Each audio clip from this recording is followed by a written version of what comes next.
Avec Colorama, les milliers de personnes qui traversent chaque jour la gare vivent une expérience sensorielle unique.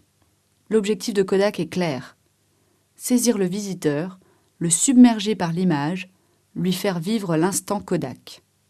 L'enjeu commercial est limpide. Il repose sur le passage quotidien de près d'1 demi-million de voyageurs.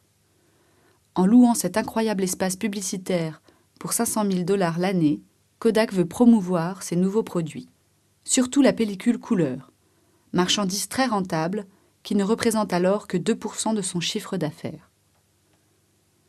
Le programme démarre en 1950. L'Amérique est en pleine reconversion de son industrie de guerre. On se dirige vers une société de production et de consommation de masse.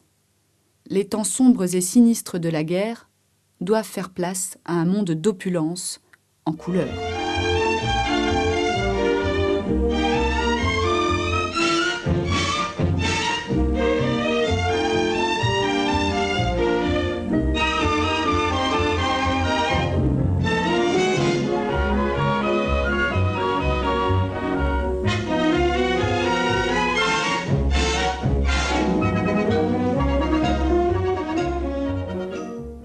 Comme le dit Adolphe Stuber, vice-président de Kodak, tous ceux qui voient un Colorama devraient pouvoir imaginer qu'ils sont capables de réaliser la même superbe photo. Colorama est une saga décomposable en épisodes. Les scénarios, efficaces et puissants, reposent sur les stéréotypes de la culture populaire américaine. Chaque image convoque sensation et émotion. L'efficacité d'un Colorama tient dans sa forme spectaculaire.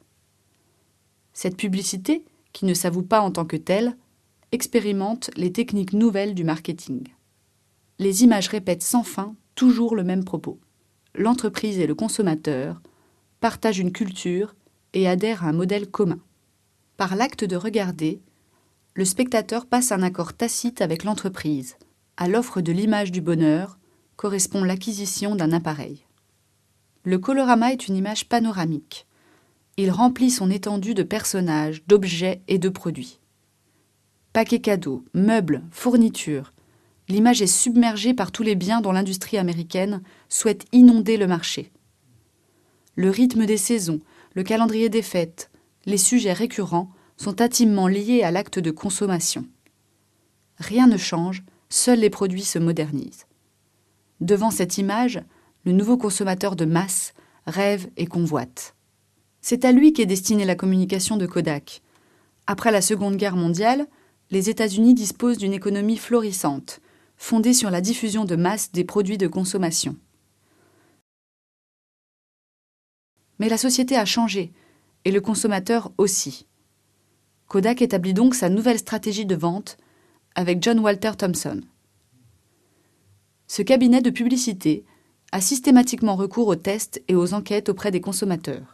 On se base désormais davantage sur les besoins de la clientèle que sur la qualité du produit. Ce n'est plus l'individu l'unité centrale de la consommation, mais la famille, et en particulier la mère. Dans la banlieue pavillonnaire des grandes villes américaines, la femme au foyer devient la cible principale des publicités produites pour ce nouveau médium, la télévision. Il faut considérer Colorama comme une série télévisée. 565 épisodes, diffusés durant 39 ans, racontent l'histoire d'une famille, un idéal type, sans aucune différenciation de temps et de lieu.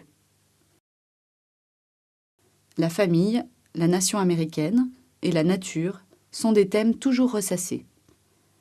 Tout tourne autour de cette famille. On présuppose son bonheur et nécessairement ses souvenirs qu'il faudra fixer sur la pellicule, une envie de se remémorer encore et encore. Puisque l'opulence apporte le bonheur, on sourit tout le temps dans les coloramas. Le sourire est un cérémonial, un signe d'appartenance à la communauté. Les aînés transmettent la sagesse aux plus jeunes. Ces derniers obéissent aux anciens, guidés par la loi naturelle et par Dieu. On lit sur ces visages l'infini bonheur de la satisfaction. En souriant, chaque membre de la famille adopte l'attitude de ces personnages vus à la télévision. Des personnages que l'agence John Walter Thompson va introduire dans les coloramas. Ozzie et Harriet Nelson, Ed Sullivan, Roy Rogers ou encore Mickey Mouse. En 1961, alors que la couleur arrive sur les écrans de télévision, Kodak devient le partenaire naturel du Walt Disney's Wonderful World of Color, une émission hebdomadaire présentée par Walt Disney. Kodak n'a de cesse de s'emparer de l'âme du spectateur. Celui-ci n'apprend rien en regardant Colorama. Il se reconnaît ou aimerait se reconnaître dans un univers référentiel bienveillant. Dans le paradis de l'imagerie Colorama, le grand absent est le mal et ses aspérités. Mais Grand Central reste un hall de gare, un lieu où transite l'infortune d'une population suburbaine. Des banlieusards qui entrevoient dans chaque échappée, là-haut sur le balcon est, l'espérance d'une autre vie. En levant les yeux, comme ces chrétiens transportés devant les grands tableaux d'église, le spectateur, bien souvent endetté, contemple un univers lisse et sans conflit. Il espère enfin pouvoir trouver la sérénité. La ménagère des banlieues prospères, instruite et confinée dans son pavillon, erre à la recherche d'une vie pleine. Elle est désormais responsable d'une grande partie de l'économie familiale. Installée dans sa maison hypothéquée, elle dévore les programmes télévisuels conçus pour elle. La télévision soutient le nouveau modèle social, politique et économique. Ce modèle se constitue autour d'une famille blanche, d'origine anglo-saxonne, fondement de la nouvelle classe moyenne, consumériste, traditionnaliste et convaincue des bienfaits du libéralisme. Il pourvoit à l'équipement du foyer, en appareils ménagers et en meubles design. Il est un guide d'achat. Mais Colorama est surtout une fabrique de mythes.